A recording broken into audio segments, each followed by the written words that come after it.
Assalamualaikum warahmatullahi wabarakatuh to Dr. Narashima binti Ahmad Zamri.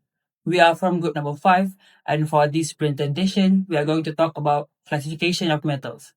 So, before we going any further into our presentation, I would like to introduce our team member, which is the first one is MIKA bin Muhammad Azhari, the second one, Muhammad Arif MOKHTAR bin Muhammad Farid, and me myself, Muhammad DANISH ISKANDAR bin Ismail, and the last one is Muhammad ANIQ HAIKAL bin Muhammad Afsai Nizam.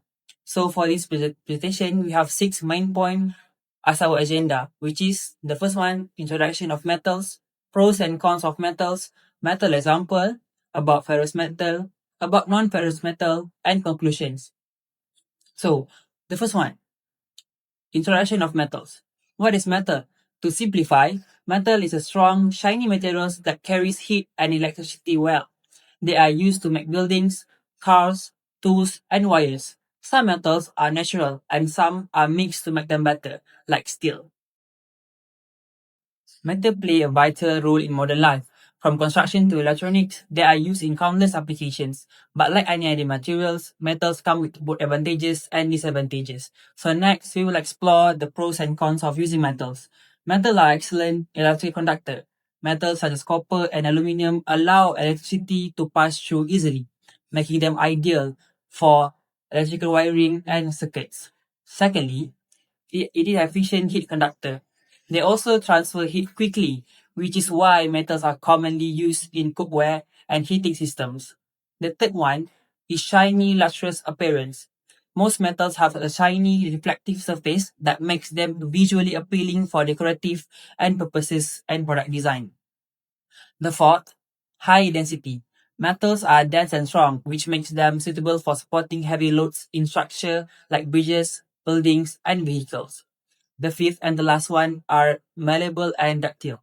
Metals can be bent or shaped without breaking. It is called malleability. They can also be stretched into thin wires, a property known as ductility.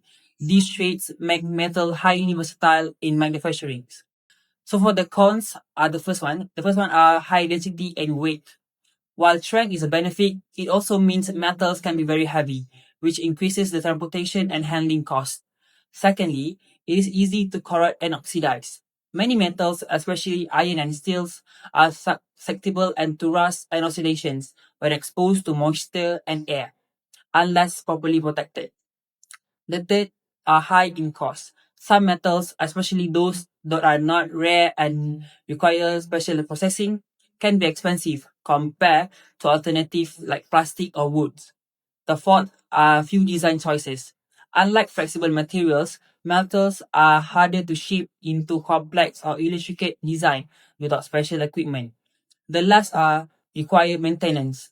To prevent corrosions, metals often need coating, paints, or treatments, adding long-term maintenance efforts.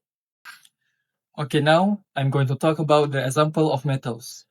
Example of metals is divided into two main categories, which is ferrous and non-ferrous. For ferrous, the first one is stainless steel. Stainless steel is a metal alloy commonly used in construction. And the second one is wrought iron. It's a type of iron that is tough and malleable. And wrought iron is commonly used in gates and fences. And the third one is carbon steel. It's a type of steel where carbon is the main alloying element. And the fourth one is cast iron, hard and brittle metal alloy. For non-ferrous, the first one is copper.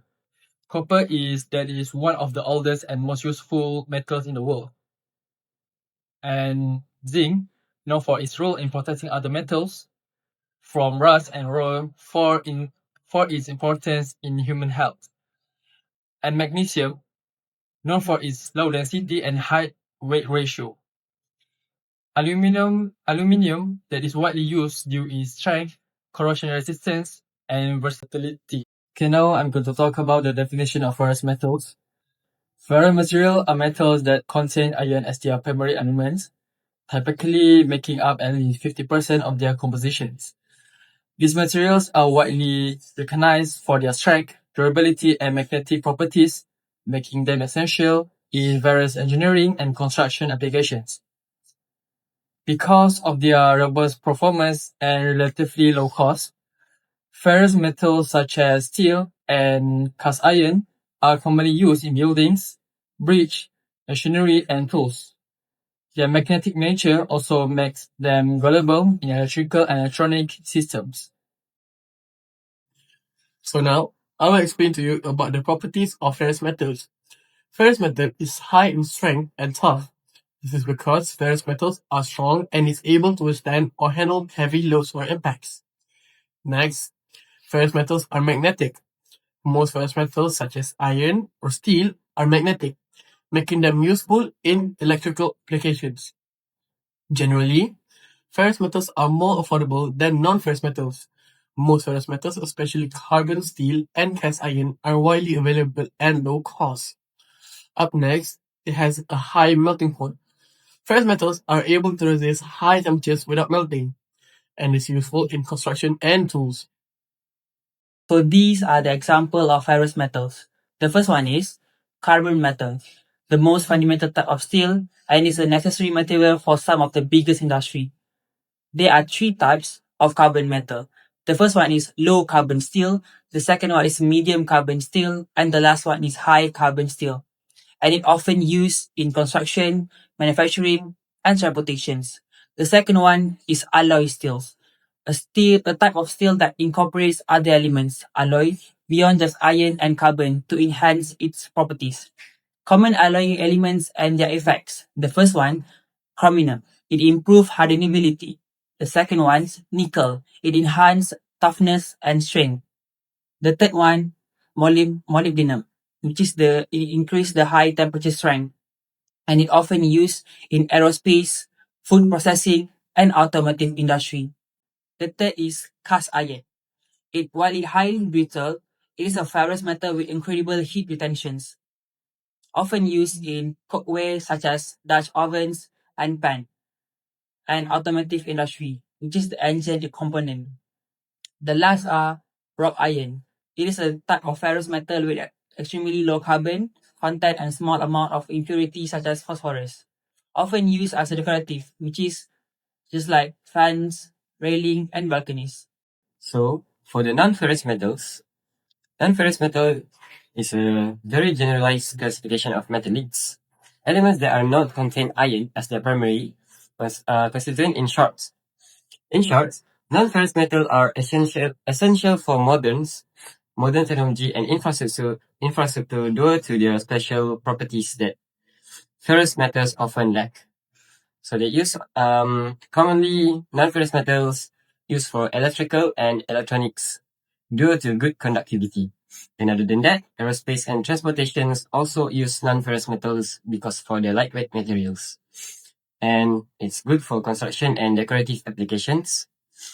And next, I will explain about 5 applications for non-ferrous metals. For the first one is high corrosion rust resistance. Non-ferrous metal do not have significant iron content that it makes it doesn't rust easily, and that ideal for making gutters, roof, and other applications. After that, number 2 was non-magnetic. So non-ferrous metal has no magnet, making them ideal for wiring and electronics. And for the third one, it was lightweight. As I said earlier, non-ferrous metal was lightweight because lighter than ferrous metals. It used osmium, lead, and tungsten is not lightweight. That's the ingredients for non-ferrous metals. And for the fourth one it was a cost. Non-ferrous metal is expensive than their ferrous counterparts. Now, I will explain to you about the details and examples of non-ferrous metals. There are 4 types of non-ferrous metals. It consists of heavy metals, light metals, noble metals, and rare metals. For heavy metals, we have copper, zinc, and lead. Copper is reddish brown in color. It has excellent conductor of electricity, heat, ductile, and corrosion resistant. It's mostly used in electrical, plumbing, toys, and electronics. Up next is light metals. It consists of aluminium and magnesium. Aluminium is lightweight, also corrosion resistant, good conductors of heat and electricity. It's mostly used for aircrafts, packaging such as cans or foils, construction, and electronics. Fun fact is the most abundant metal in the Earth's crust, but was once more valuable than gold. Next is noble metal. Noble metal has gold, silver, and platinum. Noble metals are highly resistant to corrosion and oxidation.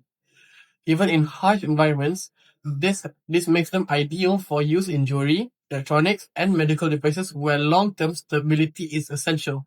Fun fact, the term noble comes from their noble behavior, meaning they don't easily react with other elements. Lastly, we have rare metals, which is molybdenum, tungsten, and lithium. Tungsten is very hard and dense metal that has been discovered. It also has the highest melting point of all metals in about 3,422 degrees Celsius. So, for the conclusion in classification of metals, in conclusion, classification of metals help us understand their properties, uses, and how they behave in different conditions. Metals are mainly divided into ferrous that contain iron and non-ferrous do not contain iron. They can also be grouped based on features like how reactive they are, how dense they are, and how common they are in summary. Metal classification provides a systematic framework that supports advancement in material science, engineering, and technology. So that is all about classification of metal. And now we have reached the end of the presentations. Thank you for listening and bye. Assalamualaikum.